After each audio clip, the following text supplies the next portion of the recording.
Hey, what's up guys, Ashbfc here again to bring you another video on things I miss about gaming. The last one I did was kind of the top 5, so I kind of wrapped it up there. I didn't leave any room open for a sequel, but you know, I'm a lawbreaker. I'll go against the grain. I'm unorthodox. I do my own thing. You know, I see a boundary, I eat a boundary. Wash it down with a hot cup of steaming rules. That's just the way I roll. So we're going to do another video on it. You know, it's a sequel. Things I miss about gaming 1.5.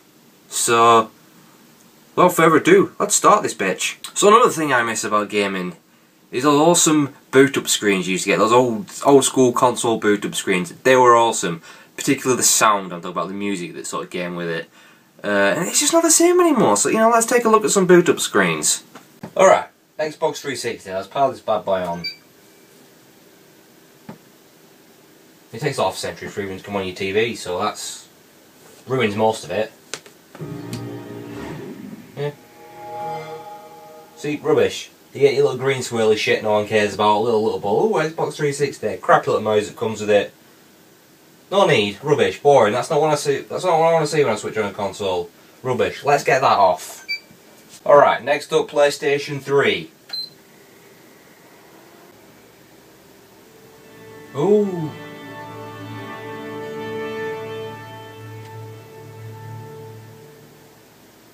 I don't know about you, but I thought that was ball-achingly dull. What a dull way to start up your console. That's how boring it was.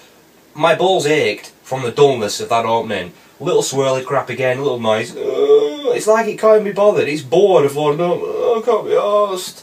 Honestly, I heard a dog getting raped out there on the front street a few days ago. That sounded more interesting than that start-up noise. Honestly, get a sound by that dog being raped. I'd rather have that as my start-up noise than that piece of crap. Let's get that off. Alright, let's see what the Wii's got to offer us. I've actually forgot what this one is. So, oh, it's the best one yet. Good old health and safety warning. That's how I like to kick off a console. You know, if that doesn't get the adrenaline pumping, I don't know what does. I mean, I know some people, to get the kicks, you know, get that good adrenaline rush, they go skydiving, they do bungee jumping. Not me. We'll have to read a good old health and safety warning. So, I mean, you can't top that, can you? To be honest, I mean, it is the Wii. If it was going to, you know, give a warning at the start, it should have been warning, this console is utter shite, don't play it. Bravo, Nintendo. Bravo. Alright, no more screwing around, let's get to the real stuff. Let's get to where it's really at. PlayStation time. Brace yourself. Oh, that's not supposed to happen. There we go.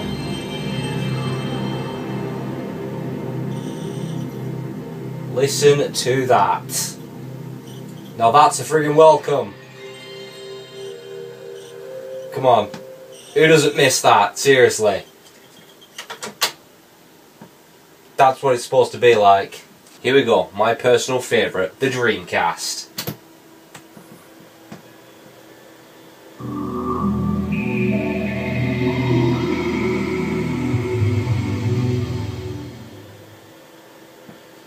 Seriously, if that doesn't get you hard, I don't know what does. That is the equivalent of Sega giving you a high five and saying, let's play some games, bitch. That's where it's at.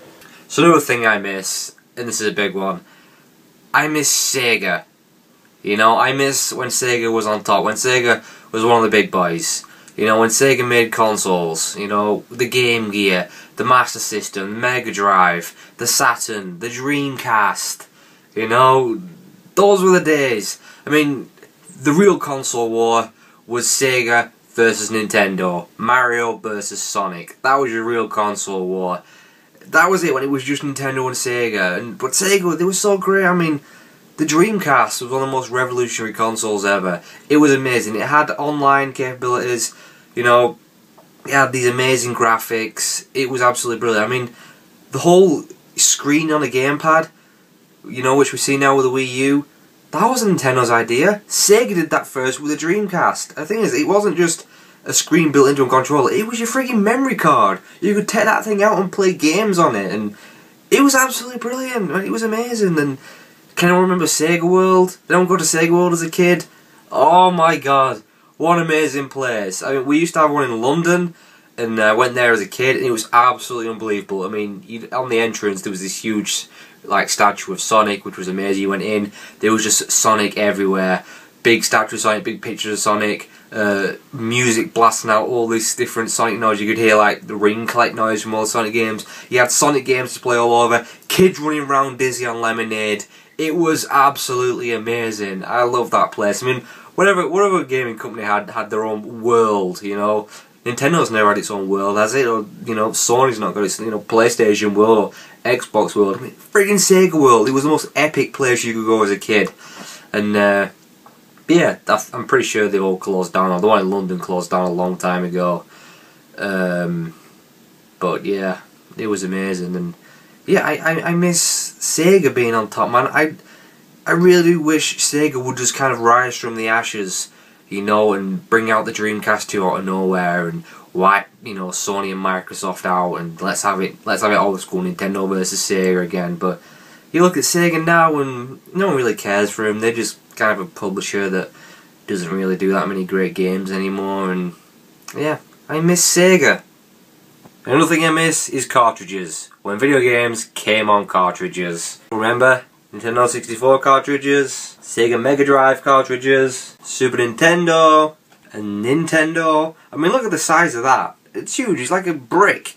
I mean, seriously, I mean, as a kid, you just think how much epicness is packed into that cartridge. You felt he was getting like such an amazing epic game in all that. It was like, oh, so much game ready to come out of this huge cartridge. I mean, this is a bad example because this is shit. This is shit. But yeah, there's just something more appealing about a cartridge. I don't know. Look at them. They look better. They feel better. They have weight to them. You feel like you're getting more of a game. And, you know, there was just so much fun, you know, slotting a cartridge in and hearing that sound than just popping a disc in. I mean, who can forget having to blow on your cartridges to get them to work? Those are the days, right? I mean, you know, you build up your console, your game won't work. Fear not. Whip that bab out.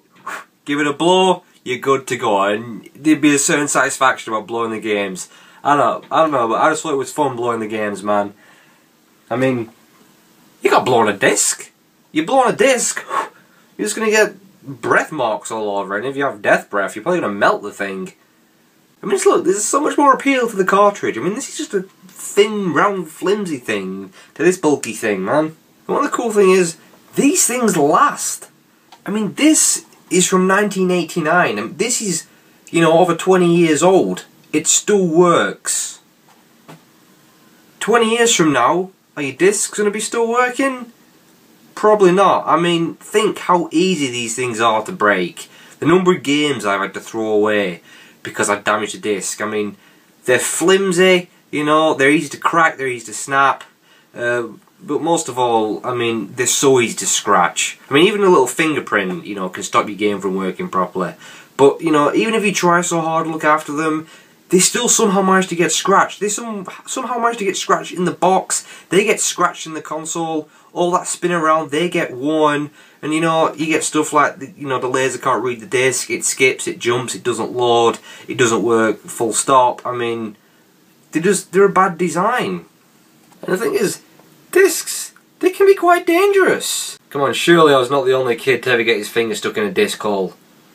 We all did it, right? Right? And one of the best things about cartridges is there was little to no loading time. Loading time practically didn't exist. Games were like that. Boom, boom, boom. No waiting. Loading times, man, they're a pain in the ass. You don't have to sit around waiting for a game to load. How many hours do you think, you know, of your gaming time has been dedicated to load screens? No one likes a load screen. And I mean, look at Blu-ray discs. Look at the PlayStation 3. Some of the longest loading times I've ever seen in games on the PlayStation 3. We're almost going backwards when it comes to loading times. I mean, just look at Metal Gear Solid 4. That had the most ridiculous loading times ever. Seriously. None of that shit with a cartridge. Come on, what's the best you can do with a disc?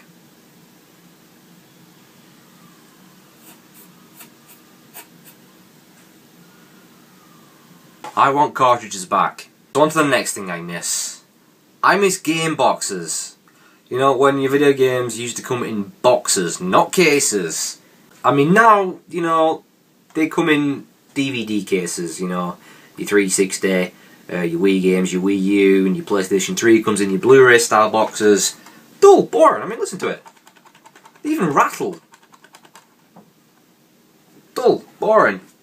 I want a box, not a plastic case. Remember the old NES boxes? The old Super Nintendo boxes? You know, even like these little square, like Game Boy Color, Game Boy and Game Boy Advance boxes. It was mainly Nintendo doing the whole box thing, the actual card box. I mean, it's much more sexually pleasing. Okay, that's a weird way to put it. It's much more pleasing to get your game in a box than a case. As a gamer, and when you're a kid, of course there was no better present than a game, video games. You always knew which ones were your games. There was no disappointments because they had this distinct sort of rectangular shape, and that was my sort of Christmas routine. I used to always get a bag of stuff. My mum had wrapped like loads of little crappy stuff, and I threw anything that resembled claws or books. Always go straight for this style box because I knew it would be the game, and it always was. I wasn't disappointed. There was my game. I mean, I'll never forget Christmas 1998 when I unwrapped Ocarina of Time for the first time. Amazing, best Christmas present ever. But you see, now with games coming in DVD style boxes and Blu-ray style boxes, it can lead to disappointment at Christmas. Because like I said, when they're in the boxes, you knew which ones were your games, you wasn't disappointed. But now, and it's probably even worse now for kids, but I remember when I was a little bit younger with the GameCube, obviously when games first started coming in the DVD style boxes with the PS2 and the GameCube and the Xbox. Yeah, I remember thinking, hey up, I've got a lot of GameCube games here, this is going to be a good Christmas. They all turn out to be crappy DVDs I'm never going to watch. You know, it was disappointment. I ended up being mad at my mum and blaming her for getting my hopes, thinking I got games and I got crappy DVDs. It's probably even worse for kids now because, you know, when you're super young, you're always super excitable at Christmas. And they're probably thinking, oh, I've got some Wii games, I've got some new PS3 games. There's a lot of shit DVDs you're not going to watch. Yeah, you knew what you were getting with the boxes. I like the old Sega boxes as well. Although again, they could lead to disappointment because it could also end up being a VHS tape. They were quite similar. You had to feel the top to see if you got this little tag here. But I mean now, look where we're at now with boxes. PlayStation Vita. What's going on there? Look at that. I mean, when I look at that, you know, I don't think, oh look at that, it's a little miniature box. Look how tiny it is, it's so cute. Oh, look at it. Oh. I think, what is going on? What is that? It's raising questions. I'm thinking, why is that so small? I don't trust it. I'm suspicious. Look how small it is. It's freakishly tiny. What's going on there? This isn't funny, Sony. I don't know what you're playing at. Look at that. It's the size of your hand. You could easily lose this thing. It's tiny. You can barely read the text on the back. It's too small. Too small, Sony. Okay, so for another thing I miss, and again this is a pretty big one, I miss the old ways of multiplayer. I mean, I'm talking before Xbox Live and PSN. I mean, that when you think multiplayer now, that's what you think. You think Xbox Live, PSN, playing online, your headset, you're chatting away, that sort of thing. Now, I'm talking before that, before Xbox Live existed, before PSN existed, when if you wanted to play multiplayer, you actually had to go over to your friend's house to play, or they had to come over to yours. That was what it was all about. I mean, some of my fondest memories were from, you know, playing multiplayer games with my friends. The classic split screen, the co-op, you know, playing all the Ultimate Classics, like the 4 split screen on games like, you know, GoldenEye, and the old wrestling games like, you know, the WWF No Mercy and WCW vs NWO Revenge, and games like Wave Race and Mario Kart, and like I said, the co-op games on the Mega Drive, like, you know, playing Sonic and arguing who's going to be Tails. Those were the true days of multiplayer. It was much more sociable back then. I mean, you could argue now that it's less sociable because a lot of kids nowadays, they've been playing on their own. Same with some of the older adults, because it's like, oh, you're going to be playing, you know, Call of Duty after work or Call of Duty after school. It's like, yeah, I'll see you online. And no one's playing with people anymore. I mean, you could throw the Wii in my face and say, oh yeah, the Wii's been getting families together and we're all loving it. Sure, fun times playing Wii bowling. Yeah, all that shit. But yeah, like I say, it was all about the awesome split screen, you know, and I mean, there's only so far you can go with the whole, you know, verbal, down the microphone, you know, verbal insults and stuff. You know, it's not as much fun as having them there in the room in physical form, you know. You can play all sorts of dirty tricks, you know. You can unplug their controller, you can switch off the TV. One of the funny things as well is if you're playing split screen, you could actually see where each other were. You know, you can throw things at each other, bash on the head with the controller, spit in their face, gouge out their eyes. Okay, the eye gouging, you know, was a last resort. That's only if you're guaranteed you're going to die if you don't do it, and then, you know, gouge away. Yeah, it's not like that anymore. Like I said, it's all about being on live and on, you know, and on Xbox Live and PSN. It's just not the same anymore. And yeah, I miss that. I really do miss that whole multiplayer aspect of games. I mean, a lot of games now, they don't have any split screen, they don't have any local co-op, they got none of that. It's strictly online only, and I think it's sad that's the way it's gone now. I miss those old days, you know? Yeah, I really miss the old school multiplayer aspect. I really do. Alright, and finally, one of the ultimate things I miss about gaming, and that was when gaming was all about the gamepad, the controller. It's where gaming started, it's where gaming should always be. It's not. Controls are being phased out, it's obvious. I mean, thanks Nintendo and this piece of shit. I mean, honestly, the Wiimote is the dumbest thing Nintendo's ever done. It's one of the worst things I've ever seen in the gaming industry. I hate this thing with a passion. I hate it. It's just so wrong. It doesn't work. It's just... Oh, I hate it. I hate it so much. I just want to destroy this thing. And of course, all the other companies followed suit, and PlayStation came out with their PlayStation Move, the deformed dildo. Xbox, Microsoft went even worse with friggin' Kinect hands-free. And you know Microsoft are prepping some sort of bullshit with, you know, Kinect 2 or whatever it's going to be, and that's pretty much what the next Xbox is going to be all about. It's going to be about some crappy Kinect thing that I have no interest in. I mean, seriously, who the hell bought a Kinect? I mean, honestly, that's one of my biggest fears, my biggest worries, that the gamepad is just going to die out and it's going to be gone, and we're going to be stuck in a world of hands-free gaming or something like that.